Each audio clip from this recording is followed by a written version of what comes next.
computer? I meant Absolutely. I meant to hit Trav up to see if he was gonna be free tonight. Well, yeah, go send him a quick message, see if he can jump on. I'm about to put it back in the group chat too. Okay. While we on. Boom, boom, boom. Man, dang, all these group chat.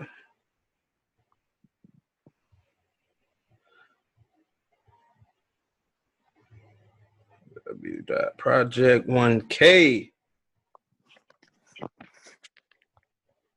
I just put it in the chat, so if anybody can jump on, they jump on. But right now, we definitely gonna get this ball rolling. Like we want to get it rolling. So first off, kind of piggybacking, or where we left off week before last. Because doing this bi-weekly is gonna be, I believe our forefront, of getting these things together and the conversation started.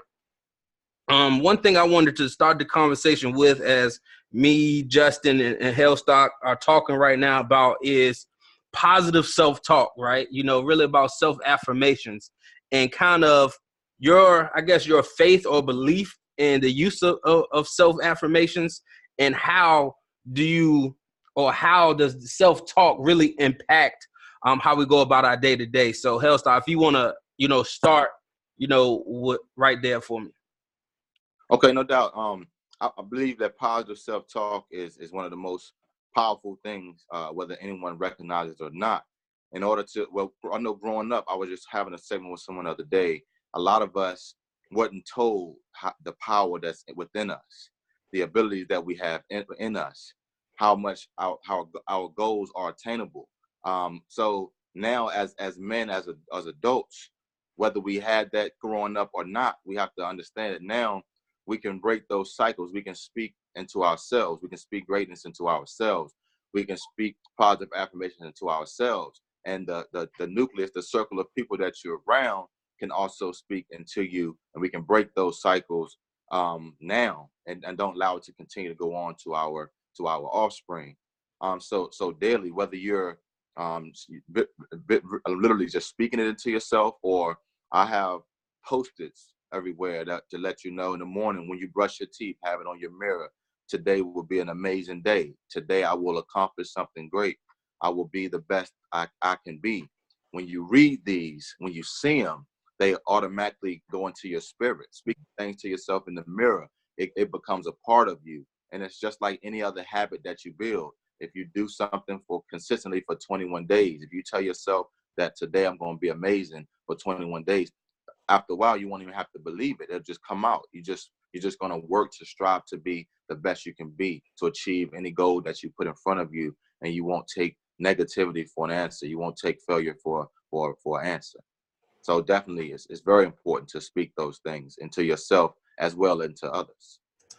Gotcha. So question going into it is, where did you first learn this behavior from? Because that's not a behavior I know in my community, in my household, wasn't something that was talked about, right? So, it could have been talked about, in your household. I don't know, but speak on to how did you learn that behavior, to really have those visuals or have those things that give you those affirmations on a day-to-day basis. So definitely, I did not receive a lot of that growing up myself. My dad would tell me that, oh, you're smart and that you can play things. He would tell me things as far as sports, but actually, once I became a man and realized that I needed more, I began to search. I began to seek. I began to read. I'm not sure about anyone else's spiritual beliefs, but I'm a man of God, and I believe in the Bible, and I began to read on my own and build myself up through biblical principles. But even it doesn't stop there. I began to read other books, which is one of the most positive books that I've read. It was actually called The Slight Edge by Jeff Olson, and it was actually based upon sales, and it was supposed to help you out while you're working in the sales business. And whether you know that in sales, you hear no more times than you hear yes. You are going to get turned down while you're trying to sell something more. So if rejection is something that affects you, then sales isn't going to be a place for you to be in, because you're going to be rejected more times than not.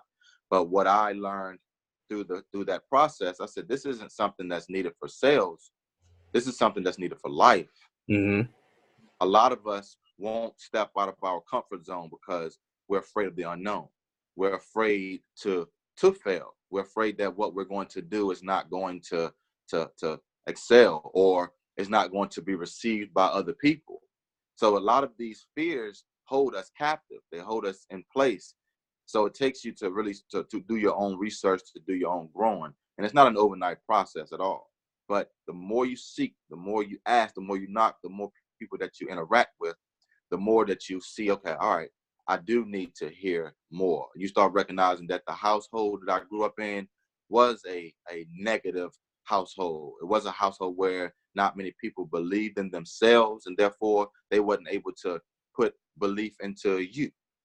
So those were a lot of the things that helped me, and just continue to progress, continue to read more books and do more research and understanding the depths of it. Also through, sorry to keep going so much, but going through the mental health field, working with children and seeing how that affected them, seeing that how not having their father in the household, or not having their mother being strung out on drugs, no one to tell them that they can be successful, or even talking down to them. You remind me of your father.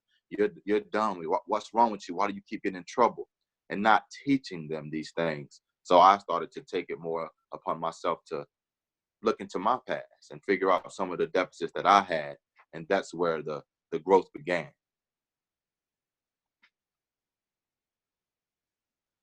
I can't hear you for some reason.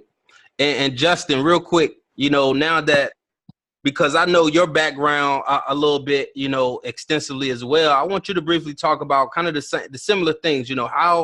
When did you first understand self-affirmations and positive self-talk was something that, will allow you to be a better person, inside and out, and, telling people why self-affirmations are important, positive self-affirmations anyway.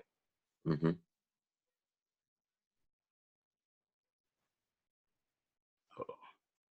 He on mute, got him. You got me? Yeah, I got you. I just unmuted. Okay, cool. Okay, gotcha. Okay, cool. Yeah, I said it's funny because as Hillstock was just talking, Anthony was just talking, and he talked about the Slight Edge. That's a book I'm familiar with too, Jeff Olson. And I was in the direct sales industry, which I'm still in the industry, but that was really the first time that I really started understanding why self-affirmation was so important, or positive self-talk was so important. And like Anthony said, I'm a believer as well. I have a strong faith, spiritual relationship with my Creator, and so with me actually having that as a base for my life, there's certain scriptures or certain texts that I just stand on, that I just believe in, right? So you're gonna believe in something, right? And so something that one thing that I believed in, or that I heard all the time, was life and death, or death and life is in the power of the tongue. Mm-hmm. And I used to hear that growing up, and it was just, to me, it was just cliche. I really didn't understand it. I used to hear it, but I never really experienced it. And whatever you experience in life, you believe most. And so what happened was, I wanted this goal so bad when I was in the industry of when I first got started serious in the industry of direct sales. And my coach at the time, he was telling me that you got to speak your goal every single day. You got to say it to yourself. You got to do this and do that. You just got to say it every single day, and you become what you think about it. All of this stuff. And I was like, is it really that serious to really, and it was just, it was, to me, it was, at that time, it was just the next rank in my company, at that time, the company that I was in. And, and I'm just, again, telling you how I got to this. And so, I say, after trying everything, I say, I'm going to just do what they say. I'm going to put this thing all over the place. I'm going to start speaking this thing, my next, rank in the company, my next promotion, so to speak. And what happened was things started taking place, people started being connected, just a lot of experiences I really couldn't explain happening because I just knew I really didn't have any control over what was happening. It was just like, why is everything lining up so perfectly? And I had nothing else to attribute it other than what I had been speaking, because it wasn't anything else that I was doing differently. I was just now speaking. And because I was speaking it, I was more conscious of what was happening, and, when things started happening, it was like I was now conscious again of how much I had been speaking it. And I spoke it so much that, it wasn't something that I thought was going to happen. It was something that I knew was going to happen, and that I knew was going to happen, and that was happening right now, And so, to answer your question, is why it's positive affirmation to what? It all goes back to the word. It's a book that I read that says, "In the beginning was the word," right? So your words are everything. Your words are spirit. So when you speaking, right, you speak in spirit, right? When you speak spirit, it's everything is created twice. It's first created in the spirit, then it's created in the physical. And so, whether you speaking, whether you unconsciously speaking, man, I'm tired, man, I'm broke or whatever. People speak this stuff unconsciously, but they don't know it's actually it has a physical manifestation on the way to it. You understand what I'm saying? And so, they don't, we've been taught, conditioned to really speak on without purpose, just from observing people that we're closest to. And so, when I started observing people around me in business first that I saw, because I grew up in the church, but I grew up in a church, in a religious church, to be quite honest. And so, I went to church on Sundays, and the people I went to church with on Sundays was cussing on Monday. You know what I'm saying? Or cursing all throughout the week. And so I really didn't have a real guidance as to, or a real good example of people applying the word as it was taught. You understand what I'm saying?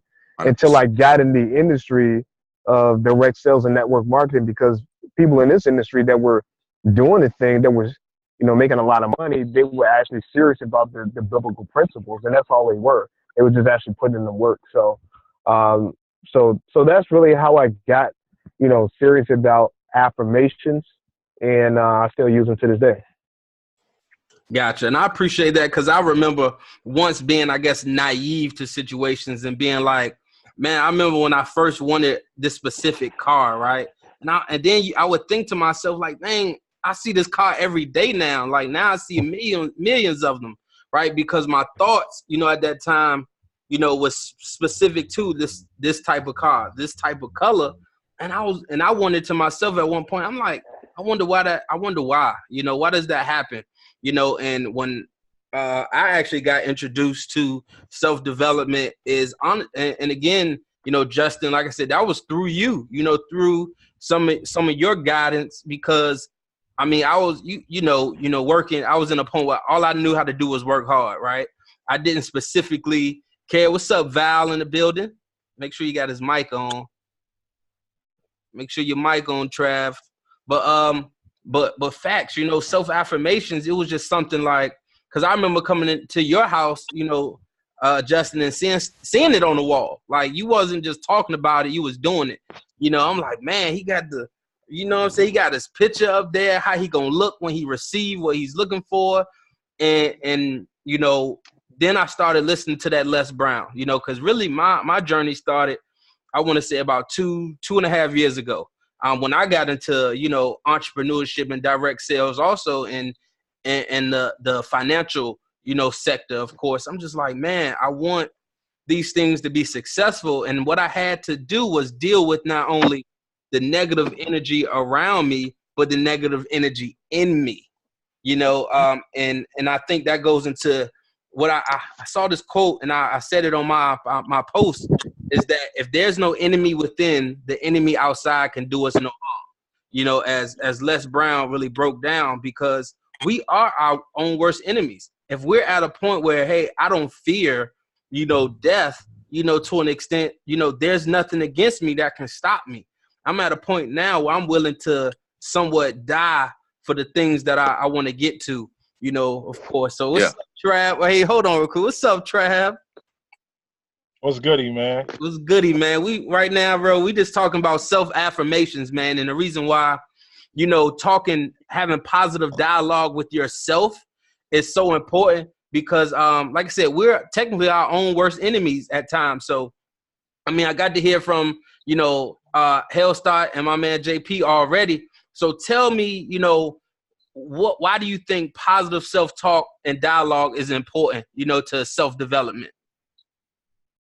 A good way to start about talking about how positive affirmations or just self-affirmations or affirmations are good, period, is for me to look at what affirmations meant to me before I even knew about a positive anything. When I first experienced and learned about affirmations, I realized that I was doing negative affirmations. You know what I'm saying? Like I was telling myself the opposite of what everybody else saw in me. I thought I was less. I would tell myself I'm less of. Um, even in school, bro. Even though I may have been looked at as being a leader, playing sports since I was 9 years old, bro. Everybody looked at me as a leader. But deep down on myself, what I was replaying in myself were the things of doubt. What if on the negative end, you know what I mean? And that created a lifestyle of me of expecting to be second, expecting to be the underdog, expecting to be last pick, last selected on anything in life, whether it's a job interview or anything. And as I learned about positive affirmations through counseling, helping my clients, I was educating myself while I was creating the service plans for them. And I was like, whoa, oh, so that's an affirmation? Oh, that's what that does? That type of mindset is what I created for myself. Wow, I did think good of myself, but I didn't back it up with affirmations on a consistent basis. You know what I mean?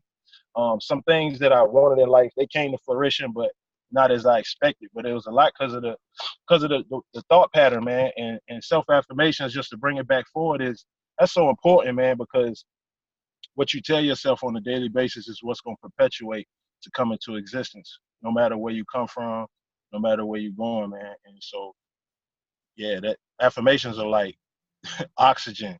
Like that joint's going to carry you wherever you're going to go. It's going to carry you somewhere, but it's what you're putting in yourself and what you're telling yourself on a daily basis, man.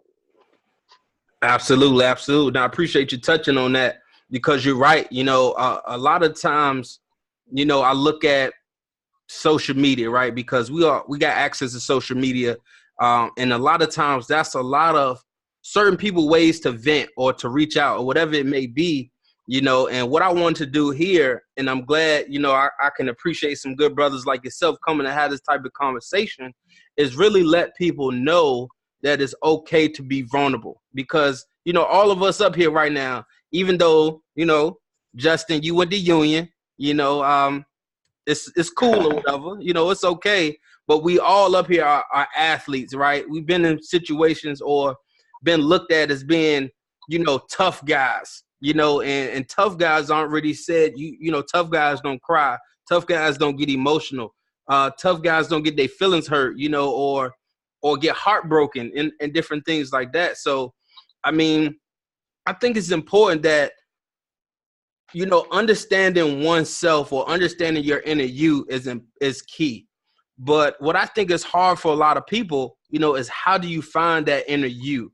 Because we've been conditioned, right, so long to think one way, right, or think another way. So I want everybody, if you have this situation, to go around, starting with Hellstock, is tell me about a situation or obstacle, right, that could have took you out of your character, right? But because of you know, having that positive inner thought had led you a different route, you know, because I know situations where, you know, I just go upside somebody's head, you know, but as we grow, as we evolve, or a situation that really impacted you, to say, hey, this lets me know I've turned a new leaf or I've evolved as a man, a person, a father, or anything like that. Hellstar, you got a situation that you can think of that?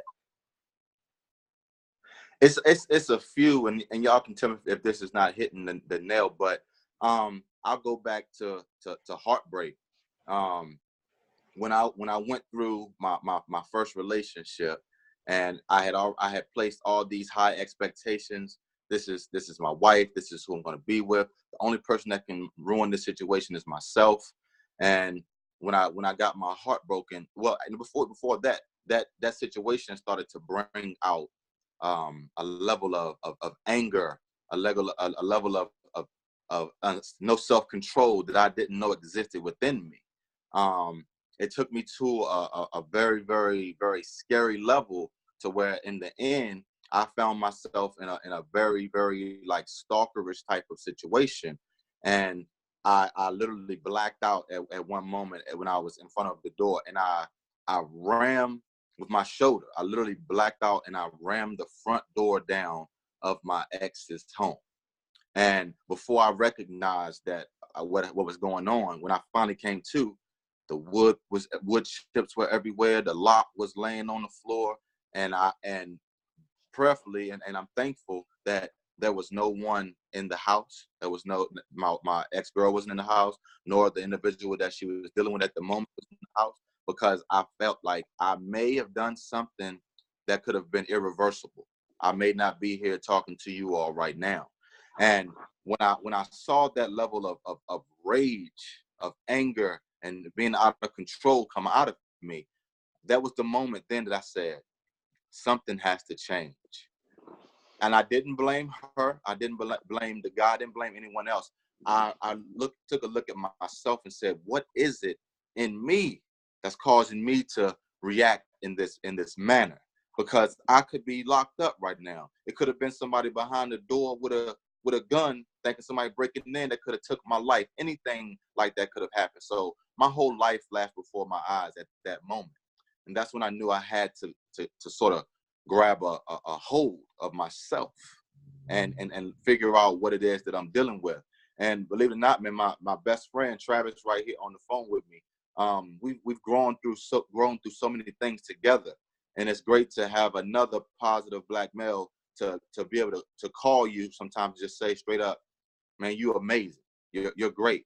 You're going to be successful. You can accomplish anything. There is not a obstacle that can stop you. You like just things of that magnitude. So during those times, I had him with me, talking to me. I started doing more research and searching within, looking at my lifestyle, looking at my dad, seeing that no, that was all him that was coming out of me.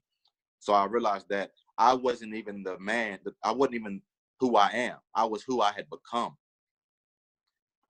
I was displaying the behaviors that I had picked up from cousins, from brothers, from fathers, and back to what you were talking about is getting to know yourself, getting to know who you are.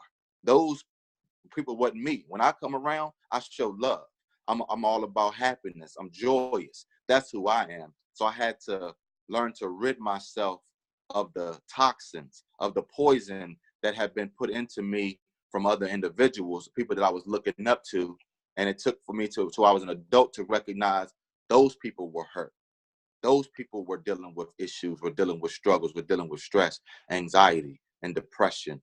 So now I'm like, okay, I have to learn to reprogram myself. And it was a blessing that I had someone like my friend Trav, but right beside me, for us to grow through it together and become men together, and be able to be that voice of reason when we had negative decisions or negative situations that we were going through. Oh man, yeah, that hit it right on the head, man. Because now it has me thinking, of situations, and I want to speak on it while it's fresh in my mind. Also, is like I said, our conditioning comes from a few different things, right? A lot of the times it's based on life's lessons, us growing up, because growing up, we attach to, oh, I want to be my dad, or I want to be my uncle because my uncle is known to be an athlete. My dad is known to be the man, in this area, and I want to be known as somebody important also. But I think what had happened, same thing with me later on in life, is I had to start understanding or how to defer the message from the messenger. Okay. And when I say that is because, you know, I was told a lot of good messages, but because I once found out the messenger, oh man, he doing the opposite of what he say he doing. How can I be like him, right? You know, how can I do that? And it simply just goes into understanding and really breaking down the information, you know, the message. And because of that, you know, Justin, I want to give you your time too as well to talk about when you first, you know, started understanding, you know, of or that life event that changed for you. But I think that's when it changed for me. When this person I wanted to be, man, he was an athlete, you know, he was my you know, somebody I looked up to, you know, heard, you know, everybody always said good things about him. But then when I found out of his opportunities or his struggles, you know, I kind of was drawn into him like, man, everything he told me was a lie, which actually wasn't, right? It was the right message and the right words, but now I looked at them as a lie because I no longer had trust or belief in the person that was giving them to me. So Justin, coming back to you real quick, you know, tell me about that time, right? Or actually break down what, because I know you friends with David. I remember I was telling him last time when I saw you dap him up, I was just like, bro, how do you know this guy? Like, this guy makes $1 million every 40 days, and y'all was just tight, you know, and it was phenomenal. I was kind of starstruck, you know, almost. But tell me about that scenario of when you had that life-changing thing, whether it was, you know, heartbreak, whether it was, you know, some determination or just whatever that light was that put you towards self-development. That put me towards self-development. Well, it was a couple things. I can't necessarily say it was probably just one thing, but probably, you know, really just wanting to be better. You know what I mean? Wanting to really expect more out of myself. You know, one of the things, and again, I attribute a lot of, you know, the things I've accomplished or still strive to do now to my exposure to the business arena, but also what it's kind of funny because, you know, of course I believe the Bible, that's just my faith, but a lot of the Bible didn't come alive to me until I grew older, and then I entered the world of business, and I developed some mentor relationships. And one of the most important relationships I had was the relationship with my pastor.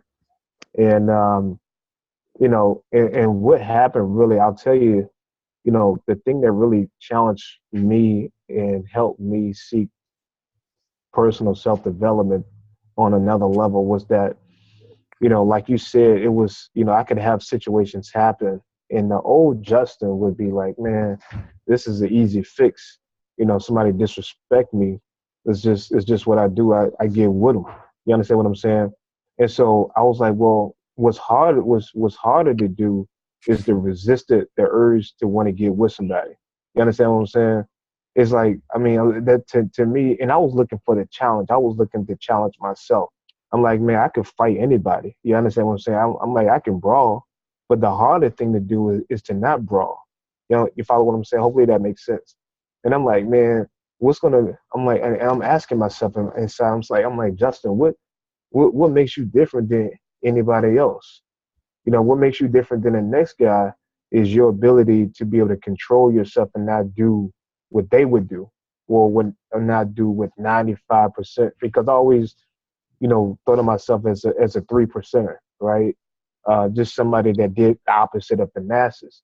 And so I had to start to challenge that thought process in every area of my life, whether it was somebody disrespecting me, whether it was, you know, business and finances, and so for a lot of times it was just, you know, my in personal relations.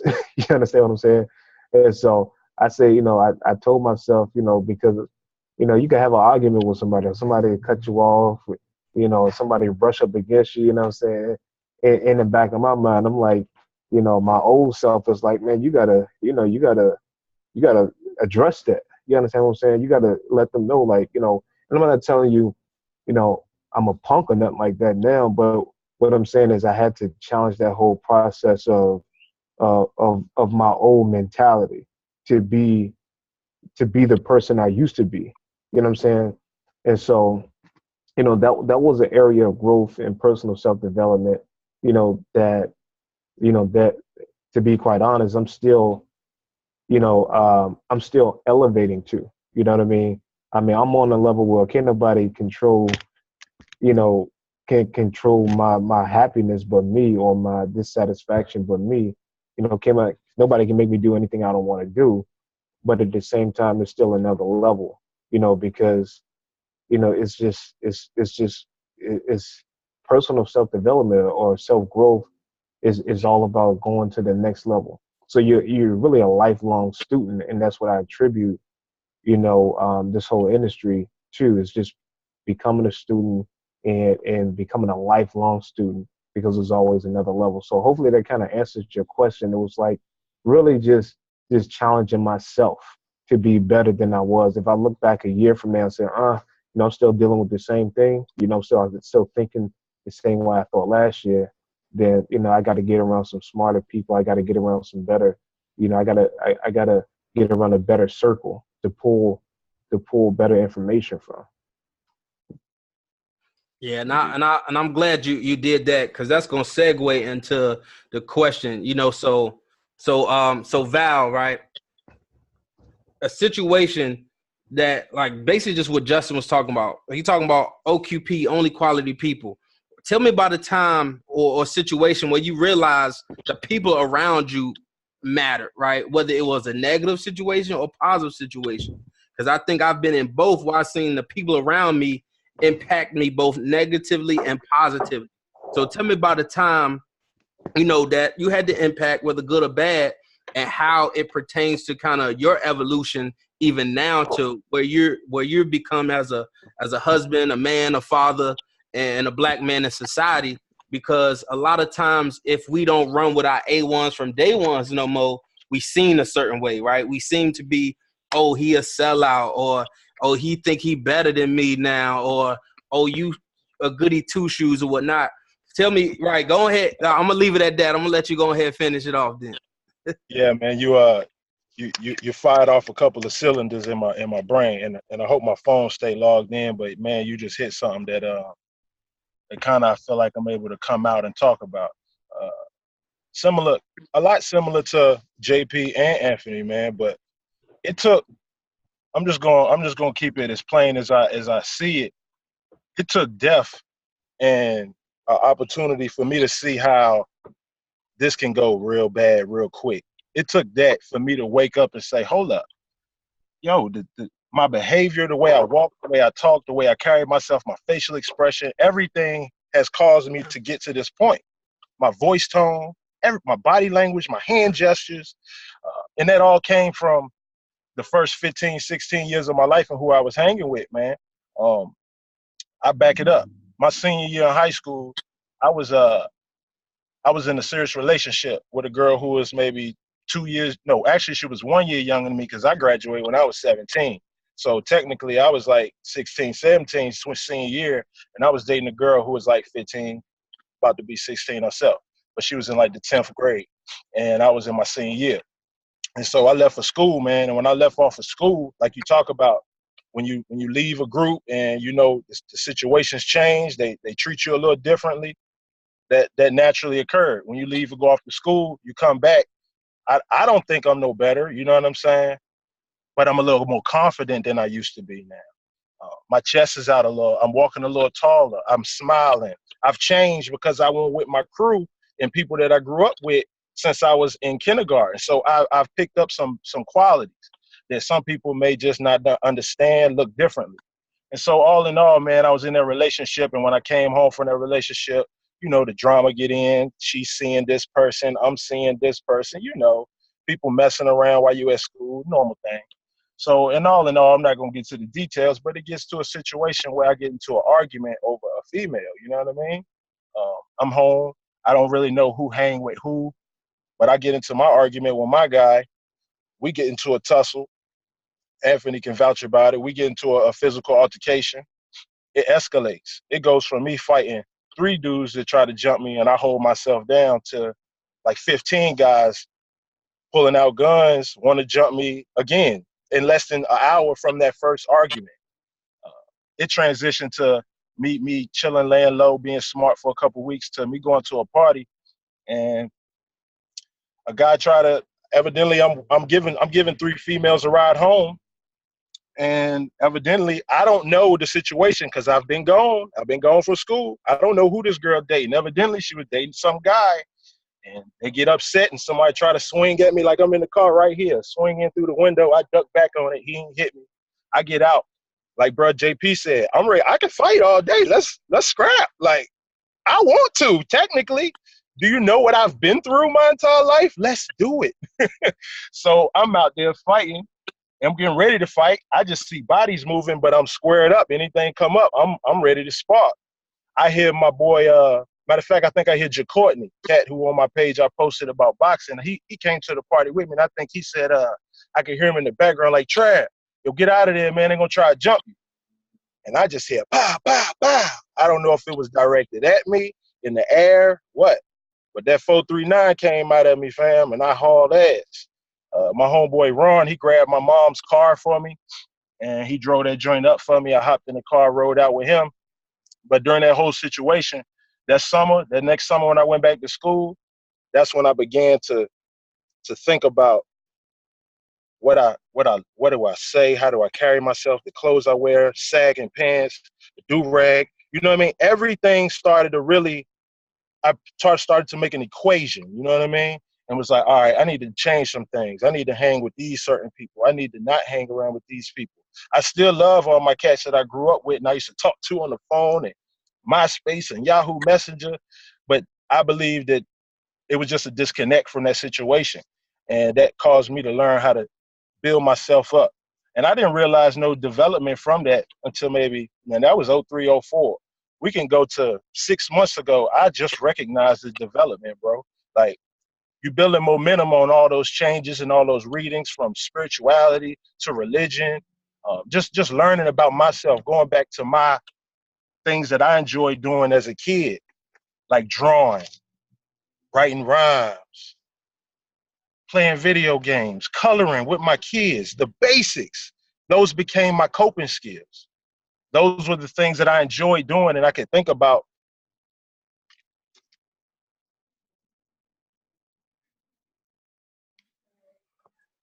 I ain't lose him, did I? As soon as he picked Uh-huh. up that water.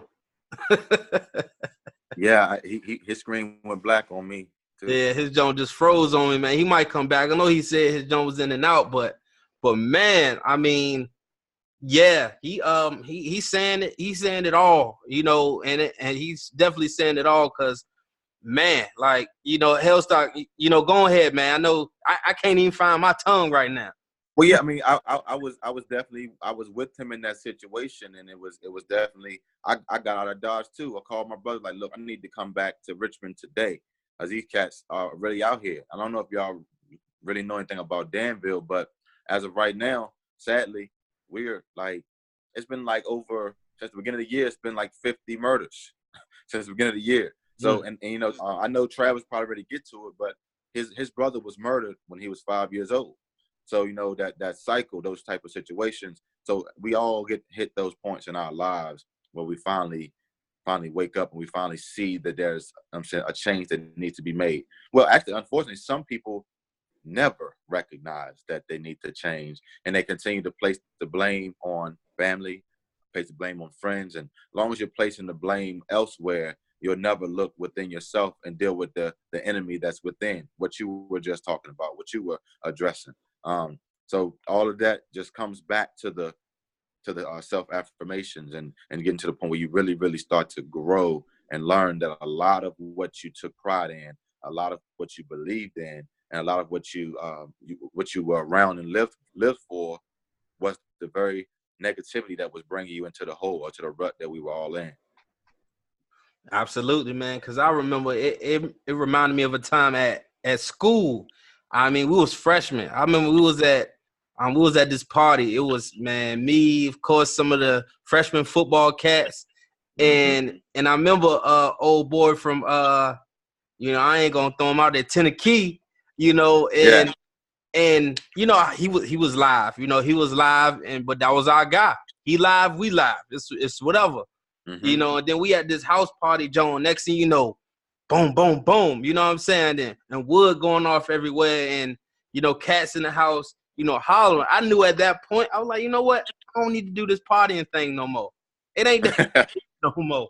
You know, and I think since then, I don't think I've been to a house party unless it's been like a family members get together, something like that. But you know, it is certain situations that, you know, allow you to evolve. And I think that's why life is so important, because I don't think we can get or be the place that we need to be without going through those type of situations. Like, it's important to go through hurt.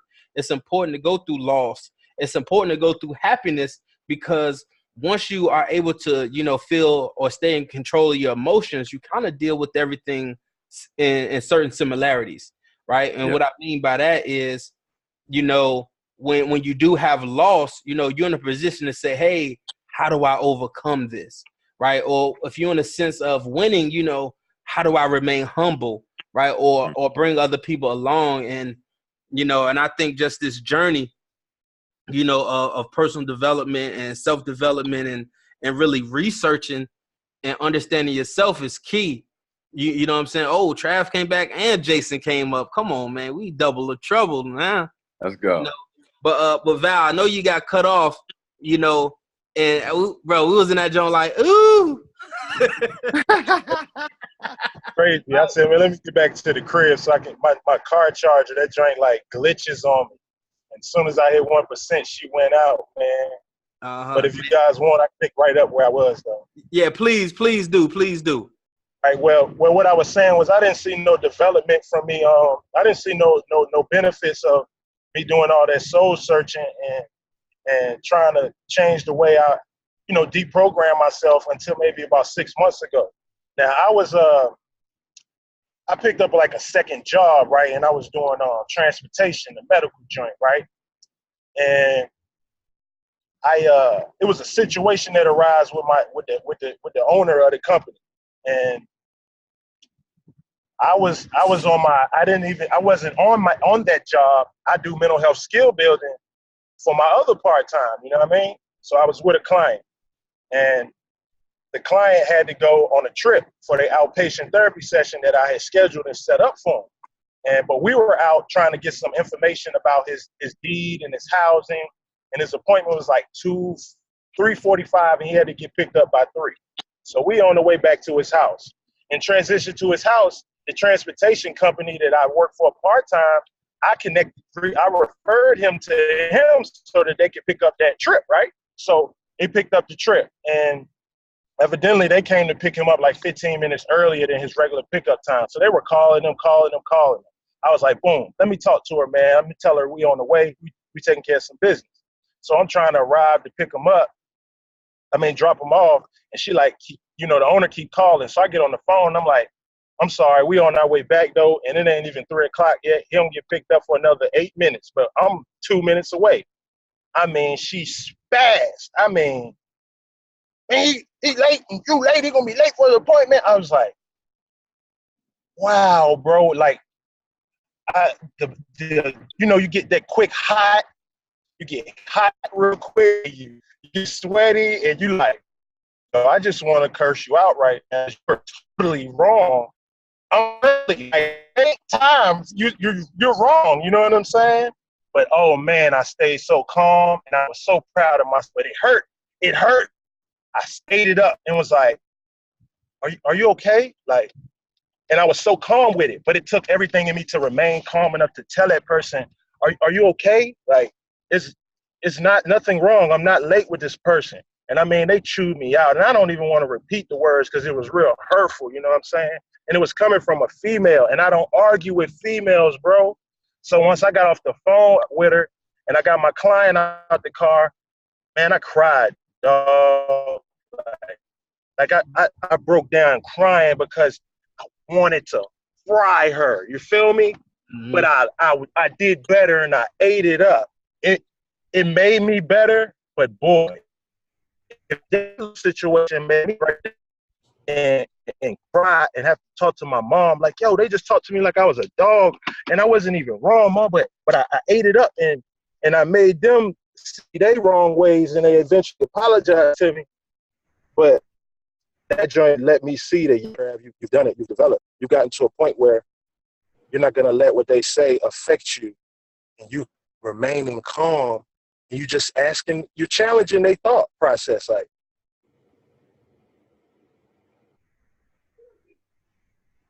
Uh-oh. Gotcha. Must have got him again. He probably at home now. You probably connecting to your home. You close it home? Because my don't do that when I pick up my Wi-Fi. Yeah, I just hit a bad spot. My bad, fellas. Okay. Yo, yeah, man. But man, right? So, oh man, that's crazy. So, hey, JP, real quick, right? I'm gonna ask you this. So, kind of similar situation, right? Because I'm pretty sure I know you've shared with me some things, and not sure if you want to share here about, you know, your certain relationships you had with individuals who you felt may have been your A1s, day ones, right? That then did you dirty, or been in a situation like Valentine was talking about where, you know, you had to catch yourself because someone tried to take you out of character, and then you were still able to, one, remain calm, remain in a positive mental state. You know, so tell me about a situation like that, and how should other people, you know, evolve or change to get into positive situations, if that makes sense. Yeah, definitely that makes sense. Can you hear me? Hold on, now you sound a little shaky. Okay. What about now? What about now? There we go. Yep. Okay, cool. Man, I mean, when I think about situations like that, I really didn't have too many of those type of situations, only because I was always looking to looking to disassociate myself from certain situations. You know, I wouldn't let myself get too close to situations I feel like really weren't beneficial, if that makes sense. Like I knew enough in school how to be accepted without going too far off the deep end. You know what I mean? Coming from a 2-parent household, my dad worked all day, and you know, and but my dad was one of those dads that said, "Do as I say and not as I do." So, you know, I just knew right from wrong, and I just knew how to do wrong, but not to do too far wrong, if that makes sense. You know, and so, you know, I had a relatively decent, you know, meter of or gauge not to go too far, but you know, of course, you know, like you said, a situation where, you know, you kind of, disassociate myself. You know, one situation I could think of, I was real close with a partner of mine, and in high school, and you know, and when we graduated, or that, like our senior year, you know, he was just, I mean, we still cool to this day, but you know, he went a direction and I went a different direction. You know what I mean? And it was only because, you know, we didn't have the same goals. You know, and so I think, you know, for the most part, goals is what really separated me from, you know, from a lot of the stuff I really didn't have to experience. But and I know that's not really answering your question directly, but you know, I can recall situations like Travis just mentioning, you know, having even right now today, you know, if you're not, because I feel like if you're not having those type of situations, really you're not doing really any character building, you know, that's just humility, you know, that's humility. What Travis' experience was humility, you know, and really trusting. And you know, I don't apologize, you know, because God is just my source, but really trusting God to really, you know, resolve this situation. You know what I mean? Taking a step back, because it takes a lot. You know, it takes a bigger person to be able to step back and let God handle the situation and not get with somebody when you know you can. You know what I'm saying? because everybody want to be grown. Everybody, feel like they are grown. Everybody feel like they can make their own decisions. But at the same time, it's like, how nobody can win an argument. If Travels really would have responded the way that he could have, right? He wouldn't. There would have been no apology that came from that other person. You understand what I'm saying? Because that person still would have felt validated and coming at him the way that she did. But because he didn't, the word says love covers a multitude of sin. You know what I'm saying? So what he did, he expressed love in that heated exchange. He didn't fire back with more heat. He put love on it. You understand what I'm saying? And so, I have those type of situations. I mean, if you married, you already know you gotta you got a lot of those situations, man. And I love my wife. I love my wife to life, but ain't no marriage perfect. So if somebody tell you they have a perfect marriage, we all under perfection. They deal with us just like we deal with them. And it's just people are people. Everybody has their ups and downs, their good days and their bad days. And it's all about really understanding people go through things, and you just gotta love people where they are. So I make a point, not to really give into my flesh or that feeling that when I feel that tension getting roused up, like, with my heart, what I'm saying, like that flashpoint, like you was talking about, Travis, I get those, but I understand that's just my flesh working. And so I don't give into it at that moment. I used to, but that's what separates me from where I was and where I am now. And so I use those situations, and it's funny because I look forward to those situations to be able to really realize, my growth potential and see where I am. You understand what I'm saying? And so, I just, because we don't go through things for ourselves, we go through things for other people, to be able to, help them through it. Because there's always going to be somebody else that's getting to where you're going, or that need to hear what you've been through. So that's pretty much all I can say in regards to that. Great response, man. I learned so much from that.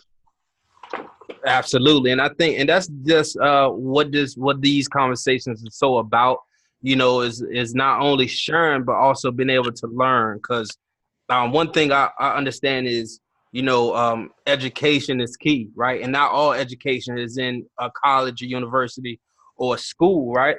Now we're just talking about spiritual and mental education, of course, and things of that nature. Hey, Justin, look like they're kicking you out wherever you at.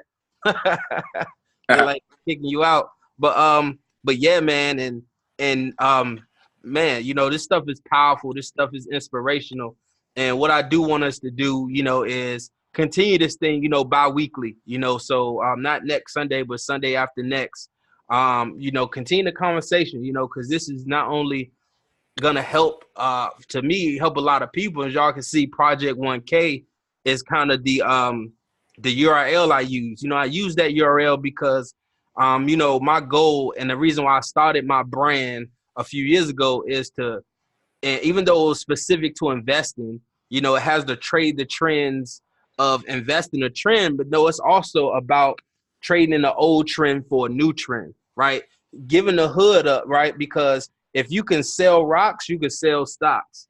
That was my whole thing of trading something old in for something new, risking something different rather than risking years in jail time, risking, I'd rather risk $1 to learn a skill set that is a similar hustle, right? But a lot less risk than what it is in the streets, because I've seen the street game, and the streets don't love nobody. You know what I'm saying? The streets, once you get to a point, even once you get older, you still in the streets. Now people are trying to stay away from you. In high school, you was cool. When you get old, man, I don't want no parts. You see what I'm saying? So, so even thinking about it in that scenario, it's like, wow, I saw, a few cats I went to high school with that at one point I looked up to be, because he was the cool cats. He was and don't get me wrong, I was the, starting quarterback my senior year and also a #1 tennis player. But there were cats that was, had all the nice shoes, that played basketball and, was fresh, you know what I'm saying, with the cornrows and all that stuff. And now I look at them now, it's like, dang, bro, like, you know, I'm glad I didn't, you know, allow, you know, my shallow thoughts at that time to really allow me to go down that road to please other females because I saw they liked it, you know, and that's what it's all about. I saw the ladies like it, you know, they cool, you know, they get the attention. Cause I remember one time, like, shoot, a rejection, you know, a girlfriend at the time, you know, and like I said, I was the starting quarterback. You know, I'm the #1 tennis player in the Hampton Roads district, you know, at this point. And I'm like, dang, yo, shorty still don't want me. I'm like, what am I doing? But not only did I not feel wanted in a relationship, I kind of felt that way during my relationship with my parents. You know, at that time, I didn't feel wanted. You know, I felt like, you know, my family kind of strayed away from me because, you know, my family was inflicted by, you know, poverty and by, you know, drug abuse, you know, coming where I'm from and things of that nature. And I, at one point, didn't feel wanted. And I didn't know why. You know, I thought it was me. I thought I was the purpose behind it, you know, and my asset at this point is, you know, if anybody got a situation, this going to be the last one because I know we hit our hour mark, but, you know, how many of us have been impacted and how have we been impacted from our parents, right? And I know Hellstock was talking about this, so I want you to start because what you were talking about is removing the label, like we talked about before. You know, don't remove that mom label, remove that dad or auntie label and things like that. Just look at them as the person as they are. So tell me about an impact that you may have gotten from a family member, positive or negative, that had you realize, you know, that kind of what Justin was saying too is that, hey, they're speaking in the flesh, right? You know, I look up to this person, but I know what they're saying or doing is not the right things, and you found yourself at a crossroad. Tell me about a situation or something similar to that. Well, shoot, I mean, I'll just use my. Oh, you got it, Trey? Go ahead, stop. Okay. Go ahead, bro. Just go back to my father. He was the, you know, just the old school, fire and brimstone. Like, this is a man's role. This is a female's role. And a lot of what he was teaching and telling, I tried to buy into, but it was leading me and that down the wrong path. It was leading me down the wrong ways. And as I got older, I recognized that, you know, my father was doing a lot of verbal abuse. Like, he spoke to me, he clearly told us, you're never supposed to put your hands on a woman. So that was something that was beat into my brain. I would never touch a woman. But I seen them argue to the highest max. I seen him say things to her that would break her down and make her cry, and just aggression. And that's where, like I said, where I ended up getting it from. Even though I was the calm one, I was respectful, and I really didn't put myself in any situations to be in a relationship to where I would go to the level of having to argue or to yell. But the moment that I, like I said, got into my relationship, that very behavior, those very instincts, the very way of talking, taking pride in my strong, commanding voice, and knowing that I can just raise my voice and say something to you that's so harsh and so belittling to where it breaks you down, and used to take pride in that. And I remember going to my dorm room and trash, like, yeah, man, I put her in her place, bro. You know what I mean? Got her straight. You know, she ain't gonna never come at me like that again. But not realizing that I was doing damage. I was doing emotional damage. I was doing so much harm, so much negativity. And when I started to change, like, this is recent. When I was talking to my father about my relationship. She don't do this, she don't do that. Well, that ain't a woman. That you supposed to be, and trying to impart his beliefs or the way that my mom and my dad handle situations into my household. And I had to, you know, step up. And like I told you last time, that I've slowly become my father's mentor. And I was like, you know what, that a lot of the things that you look at as being a staple in a marriage, or something that's that has to be done by a woman, I don't need that from her. Technically, I don't even want that from her. So you can't tell me that what's going on in my household isn't the way it's supposed to be, when it's working and it's so much more positive. It's so much more communication and respect within the household that I never saw in the household growing up. So it took for me to address him and not just let him keep talking, but let him know that, I'm a man now myself. And things from a deep psychological perspective. And it doesn't have to be that way. And things can be ran on a much more calm, respectful, and loving level than having to live in your shoe and your steps and carry it the same way that you did, which ultimately was very negative and had a lot of not backlash, but a lot of negative results in my mother. Absolutely. And Val, you was about to chime in. Oh yeah, I was gonna say, like, as far as me and my upbringing and what I learned from my people coming up was, I think you said it. I think you mentioned a little piece, and that's how I learned. And JP mentioned it too. Like the do as you say, and do as I say, and not as I do thing. Mm-hmm. Like, I learned that kids don't learn that way. They learn off what they see, actually. You know what I mean? You can say what you want, but if I see you doing something, I'm going to do it. You can tell me don't curse, but if I hear you cursing, I'm going to curse. That's just a simple example. But as far as my dad, like, I'll show you how that benefited me on the opposite level. I didn't meet my dad until I was 7 years old at my oldest brother's funeral. My oldest brother, he got shot and killed in front of my home when I was 7 years old. He was like 19 when he passed. And I met my pops there at the funeral home. First time seeing him, like, dad wasn't even in my vocabulary. And what I learned from him as I grew older was that sometimes your dad not being around is don't hold that against your father. You don't understand or know the parameters of these relationships that we be going through. You know what I mean?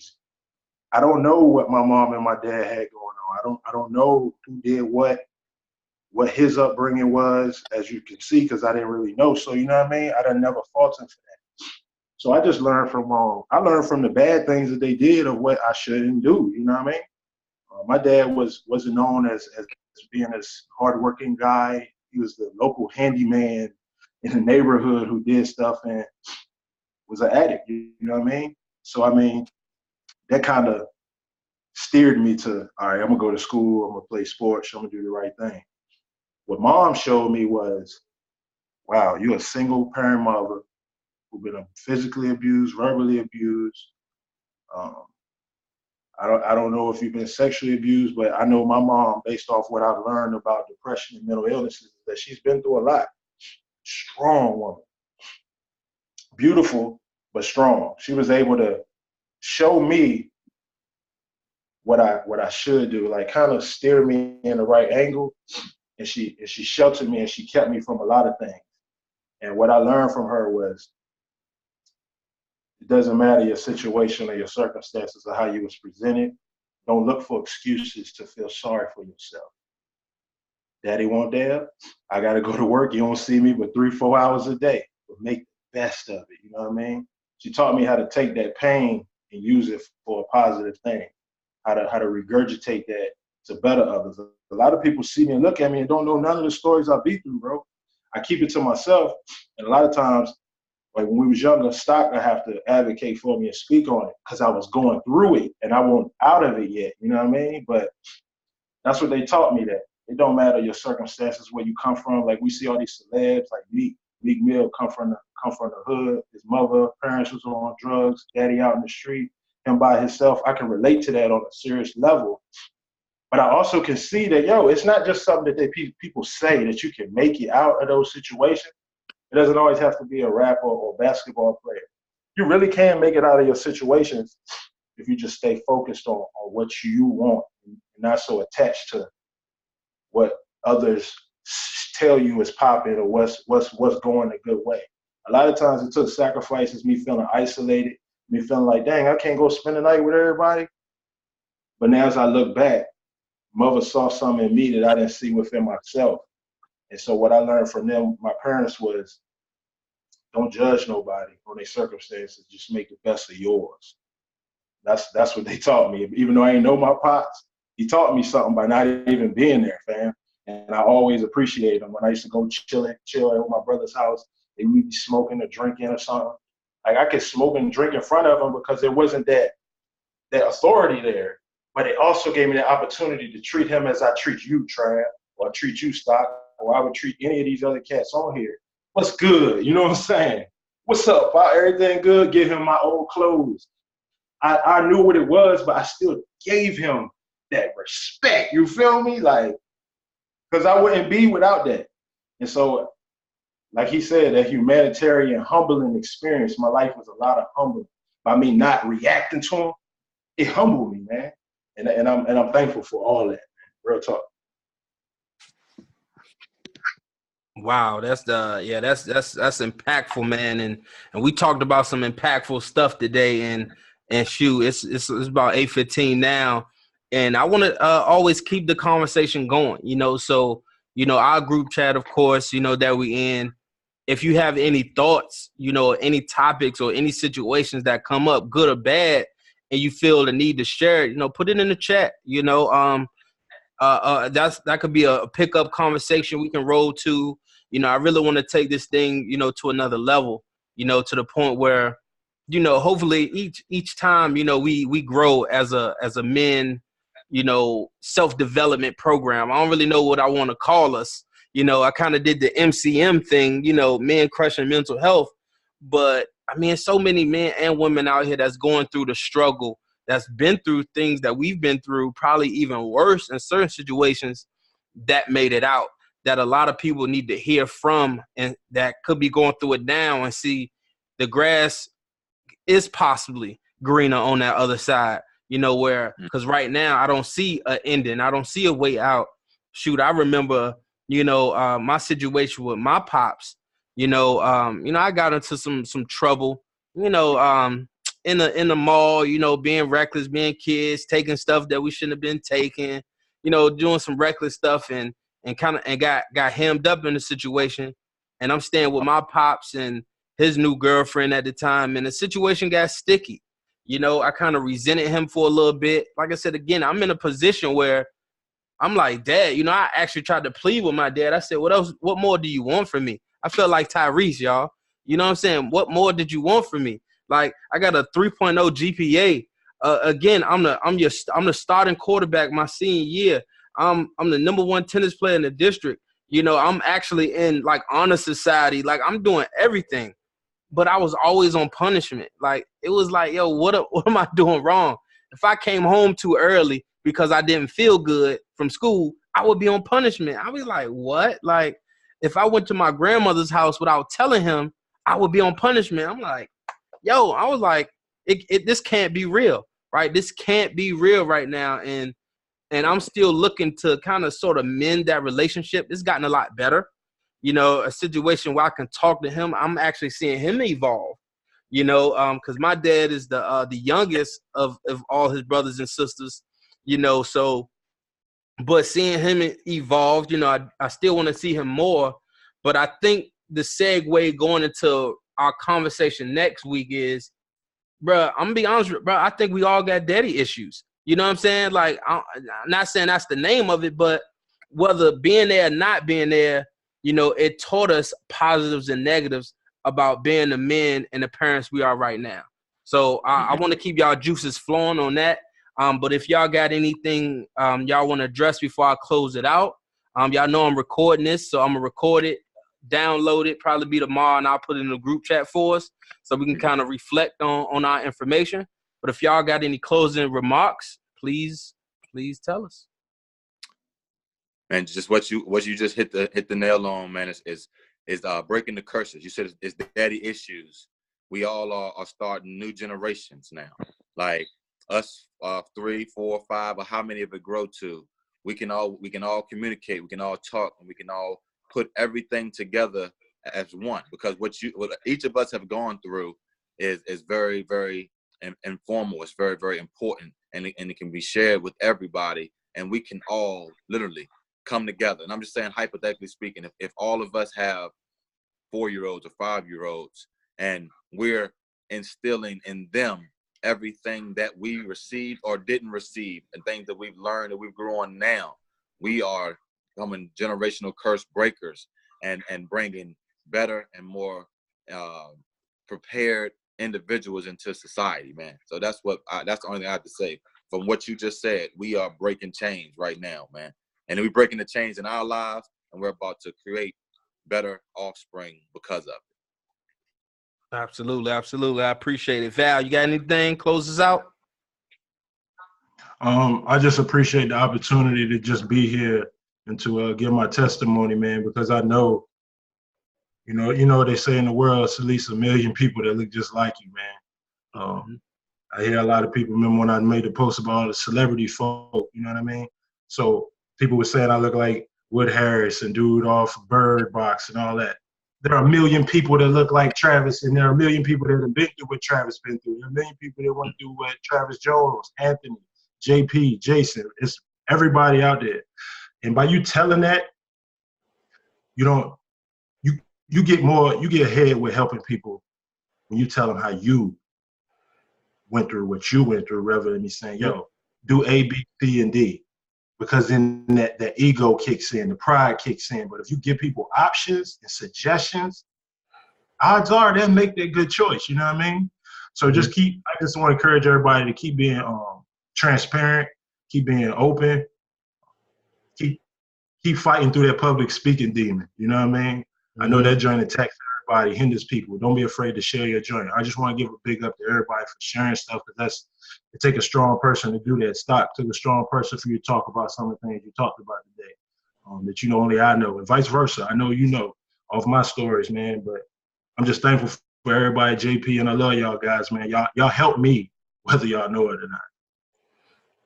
Man, I appreciate that, man, because absolutely, this is what we're doing it for, the therapeutic, not only of ourselves, but to help others. You know, Project 1K, like I said before, is to help thousands, you know, if not, you know, more. But really, I mean, we're going to start small, but the impact can be great. You know, this is some greatness we got in us right now, and it feels good to do good, you know. And I know 2 years ago when I was talking to Justin, you know, getting into direct sales, you know, I don't want to talk to nobody. You know, now I feel like it's necessary to allow people to know what you've been through or what you've grown through, because they're going and growing through the same things. And Jason, I know you popped on late, ain't said much, but did you have anything to close us out with? You know, if you still there. Oh, now he gonna pop in. There you go. What's up? Yeah, sorry about that. I had a couple meetings there. I mean, I got some nuggets from you guys from what I did here. I won't prolong the time. I just appreciate what you got going on and look forward to participate more in the future. I appreciate it. Absolutely. So again, guys, I appreciate all y'all. We're going to end the call tonight, but this does not end our movement. Not at all. Not once, not ever. Keep doing what y'all do. Keep impacting lives, you know, because I want to see everybody at the top. Because if Jason would say it, you know, he like to see everybody at the top, because the bottom is way too crowded, y'all. So I appreciate y'all.